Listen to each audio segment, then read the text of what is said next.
Hey everybody, welcome back to the Bourbon Note. I'm Greg. I'm Ben. And today, we're drinking bourbon.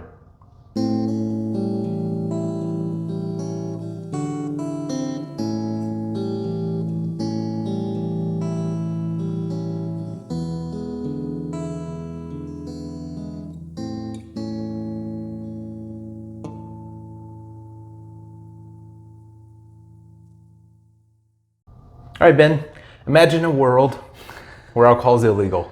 Horrible. I don't even want to think of such a thing. Not only is it illegal, there's a constitutional amendment that says nah. Yeah. No. None for me, thanks. And then 13 years later, celebration. Yep. What do you do if you're Jim Beam? I think you start making bourbon again. You make bourbon again. And then however many years since then it's been, you come out with this. Bam. Jim Beam Repeal batch. So this is a celebratory bourbon, sure. Yep, kind of a limited release, small batch kind of thing. It says limited release. It's been out for a little while now, so I don't know how limited this is going to be. I think everything Beam does is pretty high volume. Yeah, this has been out for a couple years now, so it's, I don't know if they're going to take it off shelves at all, but non-chill filtered, 86 proof. And so I don't know that this is any different recipe or anything. It's just supposed to be kind of a throwback.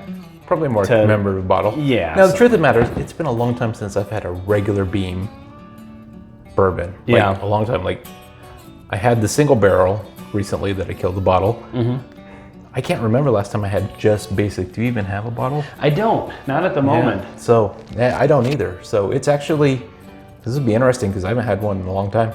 I think the last time I had just a pour of just the regular Jim Beam white label was like last October. I actually remember when it was because we were on vacation. They didn't really have much for bourbon. I was like, I'll just take a Jim Beam. Sure. And I think there was just enough left in the bottle that they were trying to get rid of it. So it's like a 4-finger pour.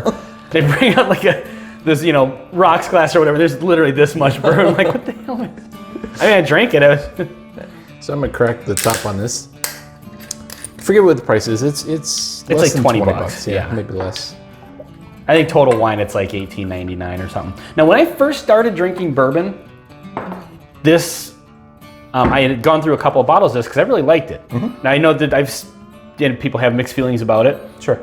But now, and I haven't had this in quite a long time, being at the 86 proof point and stuff like that, it'll be interesting to go back to this and see. Younger age. Yeah, it's probably 4 years like the white label, I would imagine. Yeah. But non-chill filtered, so that can help with the flavors a little bit. So yeah, this would be interesting because this was one that I actually really liked for a kind of a budget pour. It smells nice. Bourbon-y. Nutty. I'm getting more sweetness, Getting brown sugar. Brown sugar, almost like cane sugar though, like a lighter. At this point, I expect it to be really sweet. I'm sure it will be. Yeah. Yeah, I'm getting like the more of a brown sugar, but I'm getting that peanut shell, salted peanuts a little bit. It's got a decent little bite to it for 86 proof as far as, it's not just completely plain. Yeah. And sometimes when you get the younger age, lower proof, Yep. Well, that's all right. Let's go in for the taste here.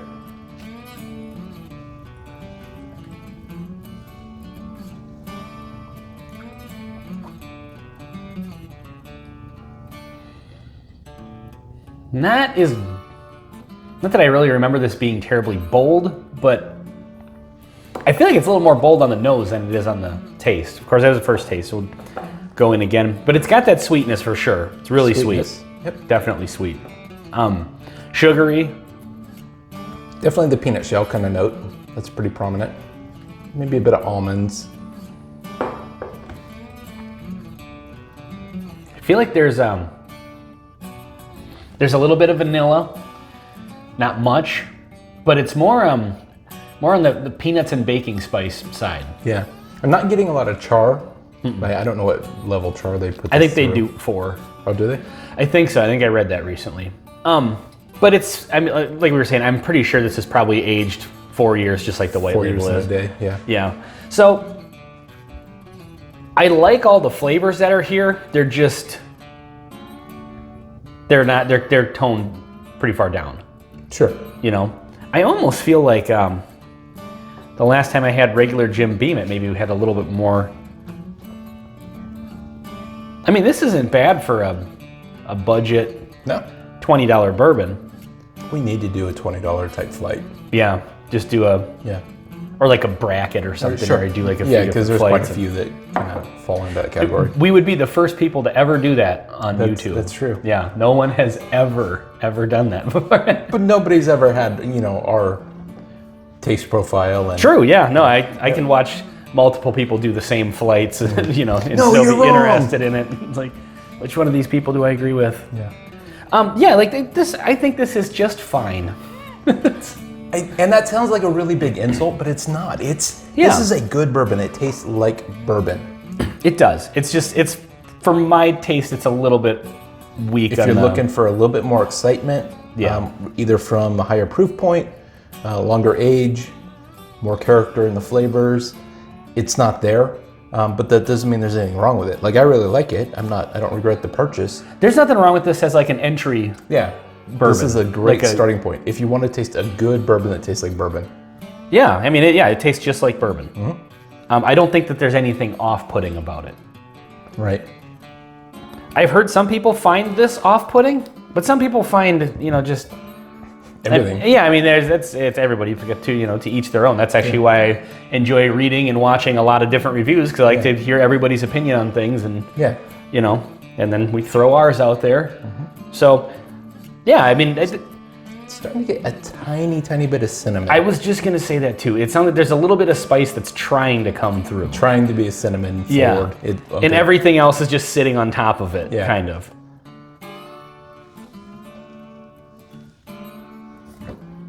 Wouldn't be a bad cocktail mixer if you're just a person who goes and buys the regular Jim Beam White Label and mixes it with Coke. Mm-hmm. Might give you a little more flavor, but I think if you're mixing it with Coke, you probably don't want the whiskey flavor and bourbon flavor. So, But this is a good beginner's bourbon. That's how I would classify this one. Oh, definitely, like this, and there's several in this category that, when you have a collection, and you meet someone who's never had bourbon before, you're not going to start them out at a full proof. Stag Junior, just hit them right over the head. 136 proof. This is what bourbon tastes like here. Yeah, this is, like I said before, there's nothing offensive about this that I find. Nope. It's nice and sweet. It drinks easy. It's maybe a little too smooth for, an everyday pour for me. Mm-hmm. But if I went to somebody's house and this is what they had, sure. No problem sipping on this. Totally agree. All right, well, then I guess, at $20, I'd recommend giving it a try. Yeah, absolutely. If you're into a lower proof bourbon. And it'll make it onto our bracket. Yeah. One of these days we'll have to try to figure out how to do that. We'll do. What I want to do is actually a full, like a Beam lineup of all the basic stuff: the White Label, Jim Beam Black, Devil's Cut. This. You should, because they actually do have a number of different. Yeah, and they're all. I think aside from, is the White Label 80 proof? I want to say, but then the other ones are all. Like this is 86. Lot 86. Yep. Black is 86. I think Devil's Cut's maybe 90, but that'd be interesting to just do, take one distillery and one brand from that distillery and just do the. And then in the Beam family, there's a lot of other stuff too. Mm-hmm. If you want to pull in some other stuff. What we should do is we'll do all the entry level Beams. Okay. Then we'll do a bracket of all Evan Williams. That's a good idea. And then Wild Turkey, and we'll pick the winner out of each of those, and then put those. Family fight. Yeah. Well, that's a future video. I don't know. We had to sit here and plan that on several. Yeah. So several videos that could come out of that. Anyway, before we go any further off the rails than we already are, this has been Jim Beam Repeal Batch. I'm Ben. I'm Greg. Thanks for watching. Cheers.